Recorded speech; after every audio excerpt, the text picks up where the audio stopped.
Merhaba dostlarım. Bugünkü video aslında yaşadığım büyük bir pişmanlık. Bu videoları çekmemin sebebi altında yatan pişmanlıklar. Peki nedir bu pişmanlığın diyecek olursanız hemen anlatıyorum. Önce kendi hayatımı anlatmak istiyorum. Hayatta her zaman her şey istediğiniz ve beklediğiniz gibi olmuyor. Ve geleceği öngörme şansınız yok.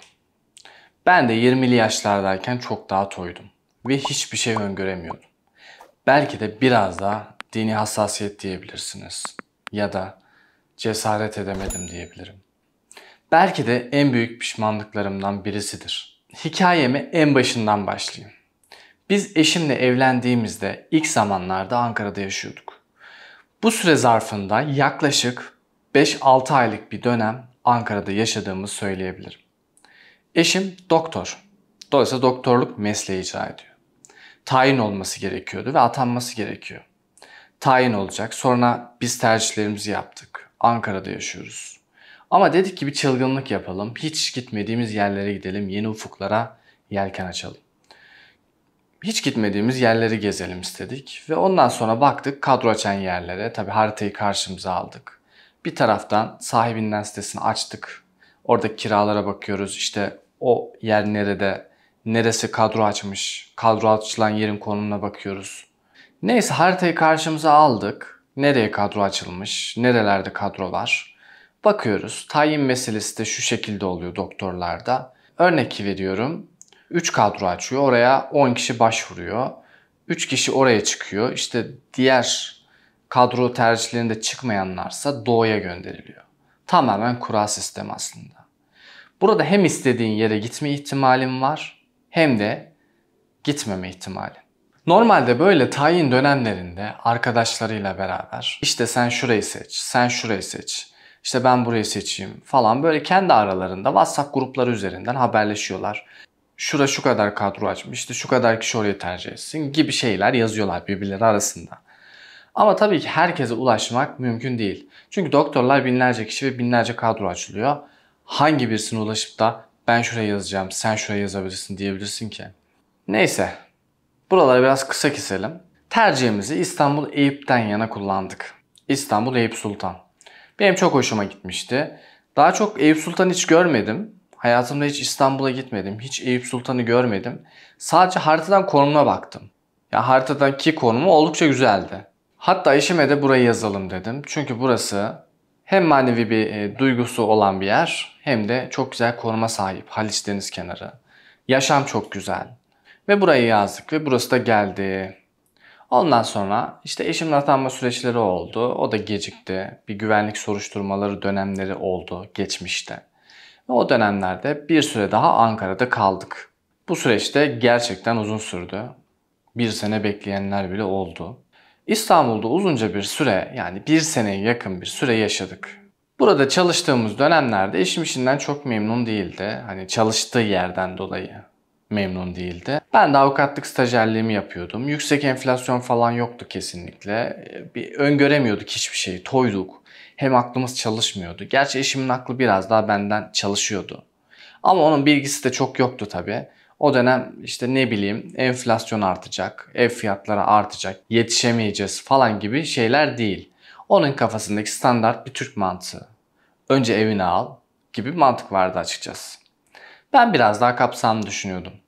Böyle piyasa ekonomistlerini dinliyordum. İşte ev almanın zamanı değil. İşte şöyle böyle ev alınmaz. İşte hisse senetleri, tuvalet kağıdı falan filan gibi muhabbetler beni biraz daha etkiliyordu. Tabii kendimi bir şey biliyor sanıyordum yani açıkçası. Ekonomi bilgimin yüksek olduğunu düşünüyordum. Benim de aslında çok kafam çalışmıyormuş. Onu fark ettim. Şimdi eşim kredi çekelim ev alalım dedi o dönem. Kredi çekelim diyor. Borçlanalım. İşte şöyle yapalım, böyle yapalım. Ben de diyorum ki zamanı değil. Ev para kazandırmıyor. Bak işte Özgür Demirtaş'ın bir ara bir grafiği vardı. İşte evin getirisinin fazla olmadığı falan. Onları gösteriyordu. Sonra işte şey falan dinliyorum. Yine popülist ekonomistler var. İşte ev yatırım değil, ev almayın, şöyle yapmayın, evler batacak, fiyatlar düşecek, işte deprem olacak falan filan. Eşimle o dönem bu konuda bir sürtüştük açıkçası. O diyor alalım, ben diyorum almayalım falan filan. Sonra almamaya karar verdik. Kredi faizleri de düşüktü. Ya almamamın sebebi kafamda o kadar krediyi sen nasıl ödeyeceksin diye düşünüyorum. Stajyer maaşım 1300 lira. İşim garantide değildi. Kredi çekseydim ödeyeceğim kredi 10-15 bin lira falan olacaktı herhalde. Hiç hesaplamadım o dönem. Ama ben kredi borcunu nasıl ödeyeceğim diye düşünüyordum açıkçası. Cesaret edemiyordum. İşlerim yolunda gidecek mi? Para kazanabilecek miyim? Kazanamazsam durum daha kötü. Ödeyemem, ne yaparım? Diye böyle ciddi bir aslında buhrandaydım. Açıkçası dediğim gibi de kredi çekmedim. O sırada İstanbul Eyüp Sultan'da İslam Bey Caddesi'nde de bir dairede oturuyordum. Yaklaşık 80 metrekare evimiz vardı ve 1400 lira kira ödüyordum. Ya benim kazandığım paranın biraz fazlası kiraya gidiyordu. Gelirim hemen hemen işte kirayı öyle böyle karşılıyordu. Eşimin kendi geliri de bizim geçim giderlerimizi falan karşılıyordu. Çok az bir şey artıyordu. Cesaret edemediğim için de bir hata yaptım ve o dönem ev almadım. Sonra gel zaman git zaman sosyal medyadaki işte ev almayın, şöyle yapmayın, hisse senetleri çöp diyen ekonomistleri dinlediğim için kendimi bilgi sahibi sandığım için ve donanımlı sandığım için ev almadım. Halbuki hiçbir şey değilmişim, hiçbir şey bilmiyormuşum. O zaman nereden bileyim? Bu kadar ucuz krediler verilirse işte ilerleyen zamanlarda bu kredileri finanse etmek için ciddi enflasyonlar olur. Enflasyon olunca ev fiyatları artar. Bu mantıklı kafalar yokmuş bende. Sonra dedik ki İstanbul maceramız bizim için yeterli. Çünkü İstanbul'da şöyle bir durum var. İstanbul finansal özgür olursa, düzenli bir gelirin olursa gerçekten muhteşem bir şehir. Ama gezmeye vakit bulamıyorsan, çalışıyorsan, gezecek kadar paran yoksa İstanbul senin için çok kötü bir şehir. Ve çok yorucu.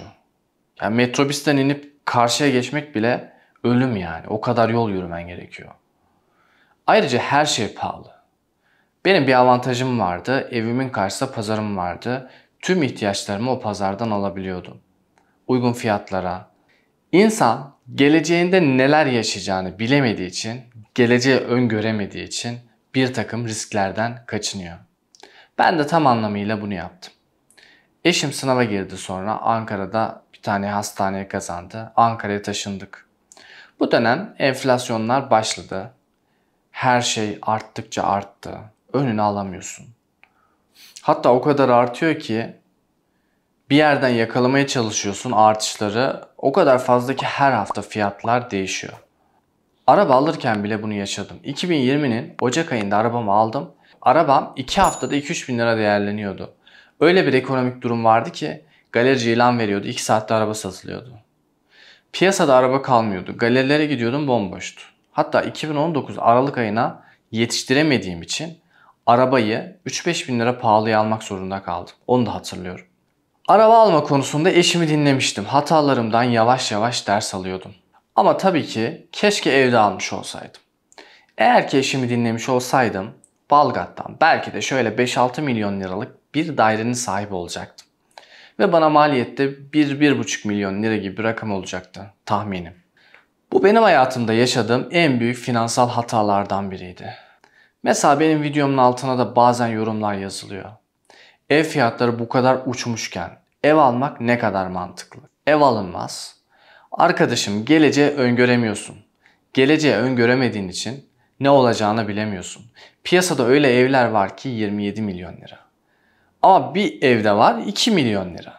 Sen koskoca bir ev piyasasını bir kefeye koyamazsın. 135 milyon liraya da ev var Yalıkavak'ta. 3 milyon liraya da ev var.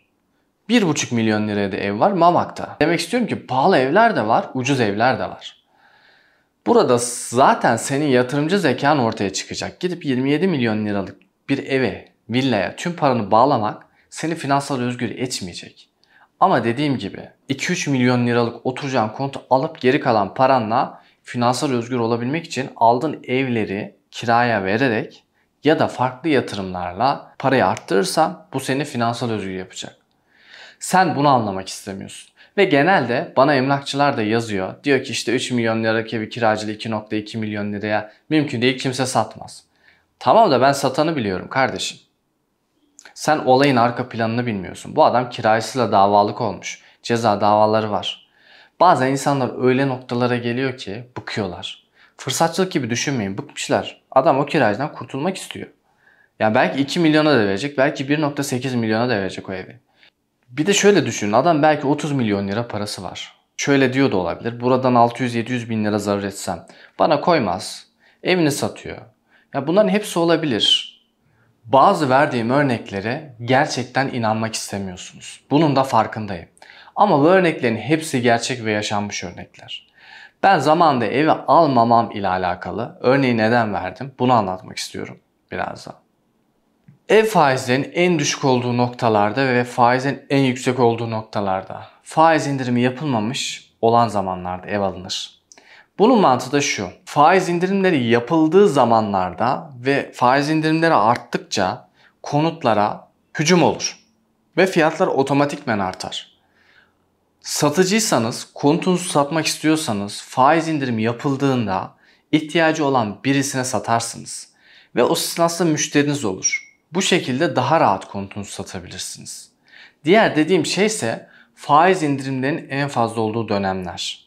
Kredi faizleri en düşük olduğu dönemler. Şimdi faiz hassasiyetiniz varsa katılım modellerinde de kar payı şeklinde konut finansmanı sağlanabiliyor. Faizin en düşük olduğu dönemlerde konut finansmanının size zaten ucuz kredi verdikleri için bir süre sonra hazine bunu fiyatlıyor. Yani ne demek istiyorum? Devletler para basıyor ve enflasyon artıyor. Enflasyon arttıkça senin malın daha fazla değerleniyor. Senin ödediğin katılım payı ya da kredi faizi de daha düşük meblağlarda kalıyor. Geçen YouTube'da izlediğim bir YouTuber şunu demişti. Aldığım evin fiyatı 4 aylık kiram olmuş. Yani öyle bir enflasyon var ki sen o evi 6-7 sene önce 160 bin liraya almışsın ama şimdi 4 ayda amorti ediyor. Yani raiç kirası 40 bin lira ve 4 aylık kiraya ev almış gibi oluyorsunuz.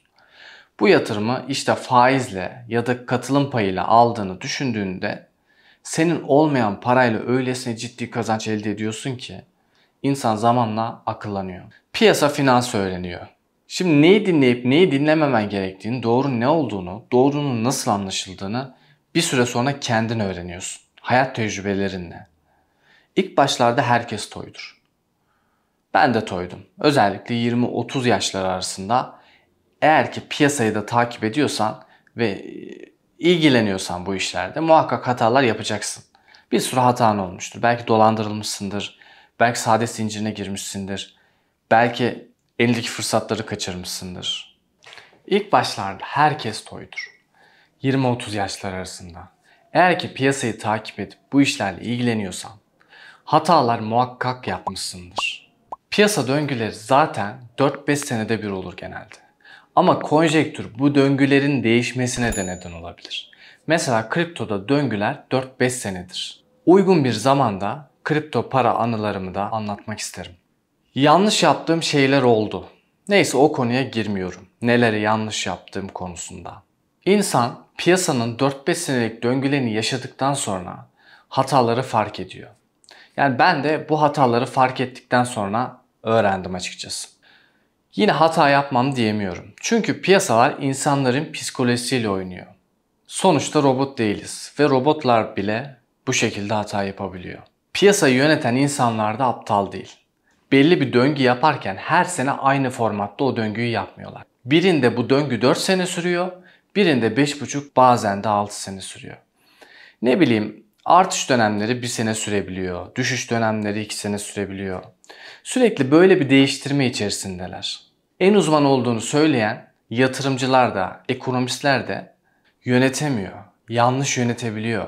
Fonların zarar ettiği dönemler oluyor. Buradan nereye bağlamak istiyorum biliyor musunuz? Yani hiçbir şeyi dipte alamazsınız, tepede satamazsınız. Şansın yaver giderse yakalama ihtimalin olabilir. En büyük ekonomist de olsan, Robert Kiyosaki de olsan, Warren Buffett de olsan bunu yapamazsın. %100 başarıyla ekonomi yönetimini sağlayamazsın.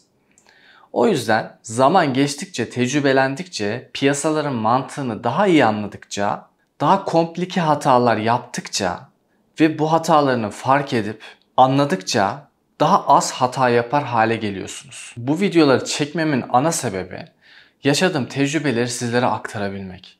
Benim yaptığım hataları siz yapmayın. Aklıma geldikçe anlatmaya çalışıyorum. Ha yapacaksınız yani bu ayrı bir mesele. Bu hatayı yapmama şansınız yine yok. Çünkü insanlar kendi bildiğini okur ve genelde de insan hatayı yapmadan doğruyu fark edemez, öğrenemez. Bu hatayı yapmanız lazım. Ama benim burada söylediklerimiz sizin için nasıl bir etki oluşturuyor biliyor musunuz? Şimdi bir şeyle karşılaşıyorsunuz. Yani 2 olasılık ya da 3 olasılık çıkıyor karşınıza. Siz eğer beni dinlediyseniz şu yorum yapabiliyorsunuz. Ya böyle de bir fikir vardı. Kendi araştırmanızı yapabilmeniz için birkaç fikre sahip oluyorsunuz. Yani şu kişi şunu diyordu, şu kişi bunu diyordu. Ha böyle böyle fikirler var. Hangi fikir mantıklıysa onu yapıyorsun. Çünkü bir konuyu hiç bilmezsen o konuyla alakalı yorum da yapamazsın. Ama farklı görüşler olursa ya da farklı görüşleri dinlersen, doğru olduğunu düşündüğün fikrin ya da mantıklı görüşün, içine sinen görüşü seçebilirsin. Dolayısıyla farklı görüşleri dinlemek her zaman faydalıdır. Para kazanmak gerçekten zor. Özellikle şu devirde para kazanmak gerçekten zor. Bu paranızı güzel yatırımlarla, güzel bir şekilde artırabilmek zorundasınız. Finansal özgür olabilmek için. Eğer finansal özgür olamasanız bile sizin geleceğinizi kurtaracak, belki elde edebileceğiniz güzel paraları biriktirebileceksiniz. Güzel sermayeler biriktireceksiniz. Sıradan insanların sıradan hayalleri vardır. Yani evim olsun, arabam olsun. İşte ne bileyim, emekli maaşım varken 10 bin lirada farklı bir yerden getirim olsun diye düşünürsünüz. Hepimiz aslında sıradan insanlarız. Yani bizim ihtiyaçlarımız çok yüksek ihtiyaçlar değil. Beni izleyenlerin çoğu asıl amacı çoluğum, çocuğum, torunum para istediğinde ona o parayı verebileyim. Oyuncak istediğinde ona oyuncakları alabileyim. Onu gerektiği zaman tatile götüreyim, denize götüreyim. Bizim hedeflerimiz de bu hayallere ulaşmak. Hedeflerimiz çok büyük hedefler değil, ulaşılmayacak da hedefler değil. Sonsuza dek birikim yapmak gibi hedefimiz de yok. Gayrimenkul kralı olayım da işte 10-20 tane ev sahibi olayım, onların kira getirisiyle muhteşem yaşayabileyim gibi bir hayalimiz de aslında yok teknik olarak. Ama tabii ki gerçekleştirilmeyecek hayaller de değil. Bunun da altını çizmek istiyorum. Ama bazılarınızın hayalleri çok farklı. Yani Kıbrıs'ta kumarhanelerde para harcayayım, işte çok zengin olayım, Mercedes'lere bineyim, BMW'lere bineyim. Ama genel anlamda çoğumuzun hayali aslında bunlar değil. Beni burada izliyorsanız, finansal özgür olmak için burada beni izliyorsanız, sizin hayaliniz muhtemel olarak bunlar değil.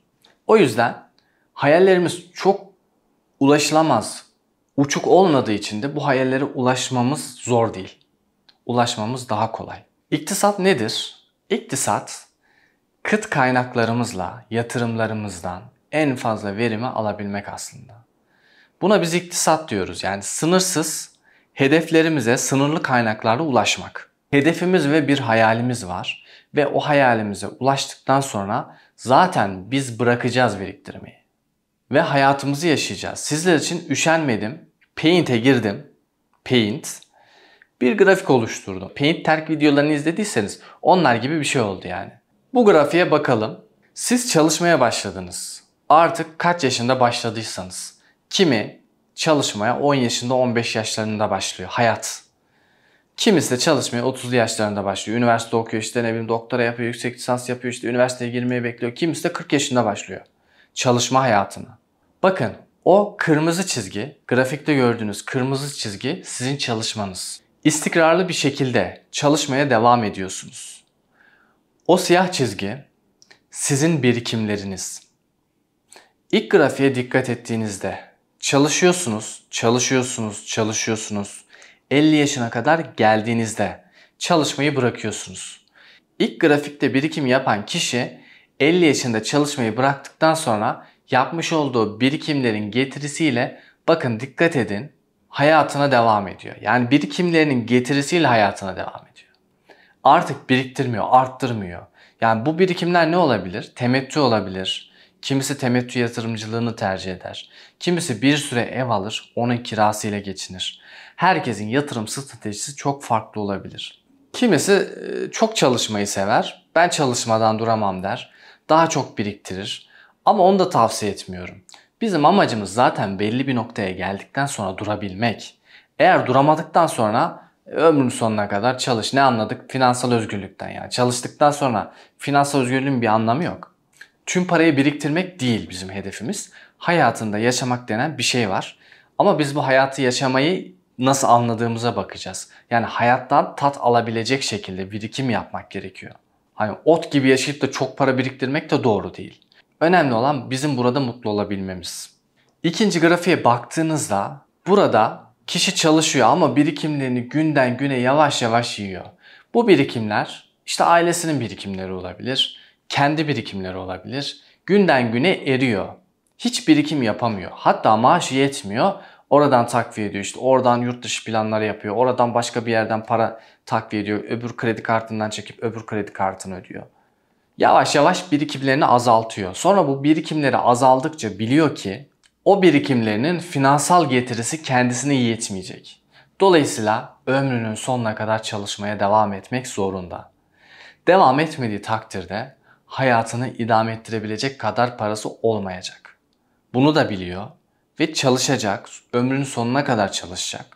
Şunu da diyebilirsiniz. Tamam, iyi ki para için yaşıyor, biriktiriyor. İkincisi hayatını yaşıyor kardeşim. 20-30'lu yaşlarda bir daha gelecek değil, hayatını yaşıyor. Şimdi bu hayatını yaşamak kavramını işte biz ayrı bir ele alalım. Neye göre, kime göre hayatını yaşıyor? Aslında ayrı bir video konusu olabilecek bir konu. Çünkü bazı insanların hayatını yaşamaktan anladığı şey ne olabilir? Yani kumarhanede kumar oynamak hayatını yaşamak mı? Tartışılır. Yani bence hayatını yaşamak, insanlarla aranda sevgi, mutluluk, yerine göre beraber gezmek, beraber sokakta tur atmak, beraber deniz kenarında oturmak, sohbet etmek, bisiklete binmek, mutluluk aslında bunlar. Herkesin mutluluk anlayışı da farklı. Yani burada ben haklı olduğumu düşünüyorum. Size göre birinci seçenek mi doğru yoksa ikinci seçenek mi doğru? Lütfen bunu yorumlara yazın. Yorumlarda biraz konuşalım bu konu hakkında. Çünkü takipçilerimin bu konuda ne düşündüğünü açıkçası çok merak ediyorum. Hatta anket bile yapabilirim. Yani belli bir noktaya kadar birikim yapıp finansal özgür olduktan sonra belli bir birikim sahibi olmak mı?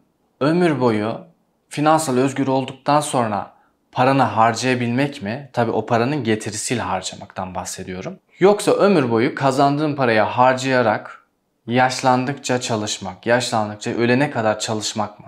Yorumlara belirtin lütfen. Videoyu beğendiyseniz bir like'ınızı alırım.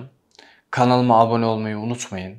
Kanalıma abone olmayı unutuyorsunuz. Bunun da farkındayım. Her ne kadar kanalıma abone olmasanız da bu videoda şöyle yapsak daha güzel birikim ve yatırım stratejisi oluştururuz dediğiniz noktalar varsa lütfen bunları da yorumlara belirtin. Ben de yeni videolarımda bu durumları analiz edip böyle paylaşmaya çalışayım.